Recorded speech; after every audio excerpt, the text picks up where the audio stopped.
Jigijela, Mkondo, Jigijela. Now, comrades, we are now talking to the preamble of the Constitution, which starts on page 1 of the Constitution. What the preamble does in the Constitution of Mkondo is to draw a journey of where we come from as people, as black people, and what is our journey, and where we are now, and what justifies the reasons for Mkondo as a party to exist as an organization that it is. And a simple recognition that the Constitution makes is that all of us as black people, everyone else who looks like me and you, we have been under colonialism and slavery and oppression for centuries. That since the advent of slavery and colonialism, where the white minority took over our land, took over our identity, took over our economic resources, we have not yet recovered. That black people, not only in South Africa, but in the entire African continent and in the African diaspora, we are still a lesser race. We share a common history and heritage of dispossession, of not having control of our economic resources and our cultural identity, our social identity. And it also says in the preamble that here in South Africa, colonialism was easy for very few white people who were less than 1% of the population when they arrived to defeat all of us. Millions of people, even now they constitute less than 10% of the population, but they defeated all of us. They ruled over us. For centuries they had political power over us. They had economic power over us. They had social power over us. That everything else that we do, including the languages that we are speaking through, is their languages. They had cultural, religious power over us. They had control over our resources for many years.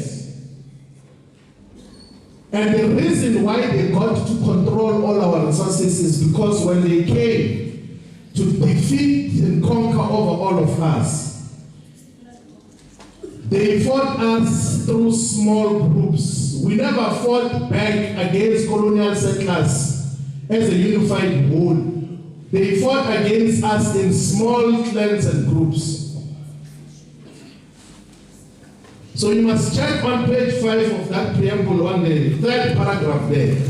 It says that the white colonial settlers defeated and subjugated the black majority in Africans in South Africa because the resistance and struggle against colonialism was fought by small groups of indigenous leaders and clans. So if you go and check the wars of resistance, the wars that came to resist colonial settlements, we fought as small groups and they were able to defeat all of us as small groups. We were never united in the struggle against colonialism. It was only in 1912 when the South African Natives National Congress was founded, where there was an attempt to unite all black people across tribal lines to say, let's fight now as united force against colonialism. But that also was encountered by a lot of challenges along the lines. In the beginning, when the South African Natives National Congress, which later on became the ANC, started, their methods of fighting against colonialism was to beg for inclusion. They were requesting that the colonial and apartheid government must include some part of black people as part of the colonial settlement. I was still together, comrades.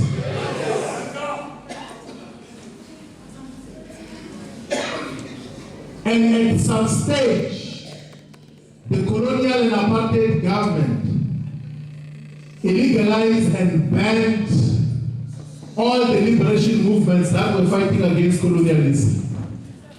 And when such happened, In 1961, Umkhonto wesizwe the Liberation Army, we must then have, we're going to talk about the difference, the slight difference between Umkhonto wesizwe the Liberation Army and Umkhonto wesizwe party. It's not the same thing. There's Umkhonto wesizwe the Liberation Army. We share a lot of common heritage. We've got the same slogans.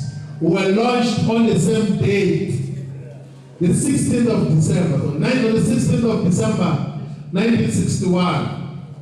Umkhonto wesizwe the Liberation Army then issued a clarion call to say, there comes a time in a nation where you decide whether you want to submit or fight. And the decision now is to fight. And what did the 1961 leaflet of Umkhonto wesizwe represent? It was a refusal, it was a statement of refusal to say you cannot suppress the struggle against colonialism and apartheid. That if it means we take up arms to kill for our freedom, that is exactly what we're going to do. That if it means we destroy all the economic infrastructure of apartheid in defense and fighting for our rights and freedom, we're going to do so. So that journey is drawn in the preamble of the constitution of Umkhonto wesizwe party. And then says something very important. That yes, we have gained partial political power in 1994. But that power has not translated to all other freedoms that we otherwise will need. That is why there's an emphasis in the entirety of the preamble that we are fighting for total political, economic, social, cultural, spatial, and knowledge freedom and emancipation. That we want decolonization in its totality. That we want to remove colonialism in its totality. That everything else that is us must be reaffirmed by what we are fighting for. But for us to reach there, we need to have political power. We need to have political power, which we must gain through the mobilization of the people behind us. So that is what the preamble of Umkhonto wesizwe party says. And the most important thing that it says is that because we were defeated, because we were fighting as small groups against colonial settlers, we now have to unite and fight as a united whole. It says that the struggle against colonialism, even in contemporary forms, at the center of our struggle has to be the unification of all the progressive forces. There is no sound reason why all of us who suffer common oppression, all of us who are commonly oppressed, who are treated the same by white settlers, they treat us the same.